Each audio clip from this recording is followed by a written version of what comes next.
ஜோதிட நேயர்கள் அனைவருக்கும் வணக்கம் நேயர்களே. இப்பொழுது நாம் இந்த தலைப்பில் பார்க்கக்கூடியது யாருக்கு வெளிநாட்டு யோகம் அமையும் என்பதை பற்றி பார்க்க போகிறோம்.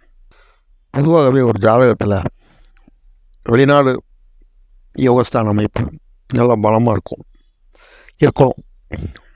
அந்த வெளிநாடு யோகஸ்தானம் நல்ல சுபர் வீட்டிலேருந்து சுபருடைய பார்வை நட்சத்திர சாரம் நல்ல டிகிரி கோண அமைப்பு வாங்கியிருந்துச்சுன்னா அவங்க முதல்ல பிறந்த தாய்நாட்டில் வேலை பார்த்தாலும் பின்னாடி வெளிநாட்டில் செட்டில் ஆயிடுவாங்க. இல்லை அப்படின்னா அங்கே ஒரு 9 மாதம் இங்கே ஒரு 2 மாதம் அப்படிங்கிற மாதிரி உள்ள தன்மை கொடுக்கும். அது அவருடைய ஜாதக கூறுகள்.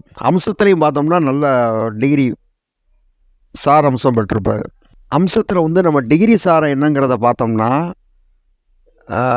நம்ம ராசி கட்டத்தில் உள்ள டிகிரி சாரம் அம்சத்தில் உள்ள டிகிரி சாரம் ஏறக்கால ஒத்து தான் போகும். மிஞ்சி போனால் ஒரு டிகிரி 2 டிகிரி அப்படி இருக்குமே தவிர அதனால் பாதகம் கிடையாது. ராசி கட்டத்தில் அந்த வெளிநாடு யோகம் சயன போகம் அப்படிங்கிற ஸ்தானம் பொதுவாகவே சிலருக்கு பார்த்தோம்னா 3 நாள் இருக்கும். சுபர் வீடு அந்த ஸ்தானத்தில் 2-3 கிரகம் இருக்கும். அவர் எப்படி அப்படின்னா வெளிநாடு டு வெளிநாடு போவார். அமெரிக்காவிலேருந்து ஹாங்காங்லேருந்து சிங்கப்பூர், அப்படி ஒரே நாட்டில் இருக்க மாட்டார். இது எல்லாமே ஜாதக அமைப்பு தான். அந்த கூறுகள் நல்லா இருந்தால் தான் இந்த மாதிரி தன்மைகள் அமையும். பொதுவாகவே நேயர்களுக்கு நான் ஒன்று சொல்லிக்கொள்ள விரும்புகிறேன். ஒரே நேரத்தில் ஒரு ஏரியாவில் 10 குழந்தை பிறகுதுன்னு வைங்க, அதே டயத்தில் 10-30. ஆனால் அந்த 10-30க்கு தாயோட கர்ப்பத்திலேருந்து வெளியே எடுத்துருவாங்களா அப்படின்னு பார்த்தா இருக்காது. ஒன்று தலை வெளியே வருது, மற்றது வெளியே வரலன்னுவாங்க.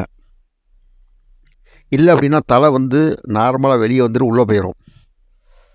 ஒரு சில குழந்தை சீக்கிரமே வந்துடும்.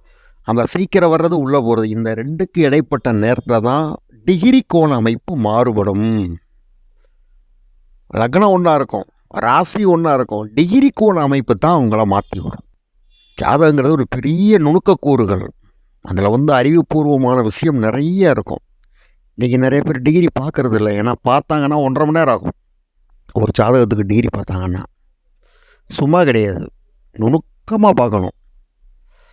அதனால் அந்த 12ஆம் இடங்கிறது மிக மிக மிக ஒரு முக்கியத்துவம் வாய்ந்த இடமாக கருதப்படுகிறது.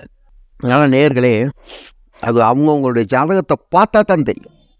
நீங்களும் உங்களுடைய ஜாதகத்தை பார்க்க விரும்பினால் என்னுடைய அலைபேசி எண்ணுக்கு அலையுங்கள். உங்களுக்கு நான் தெளிவாக கொடுக்குறேன். எப்பொழுது வெளிநாட்டு யோகம் எந்த டயத்தில் இருக்கும் அவர் எல்லாமே நம்ம அதில் பார்த்துடலாம். டிகிரி கோணத்தை உங்களுக்கு பார்க்கும்போது என்னுடைய செல்ஃபோன் அலைபேசி எண்ணுக்கு அலையுங்கள். உங்களுக்கு தெளிவான பலனை கொடுப்போம்.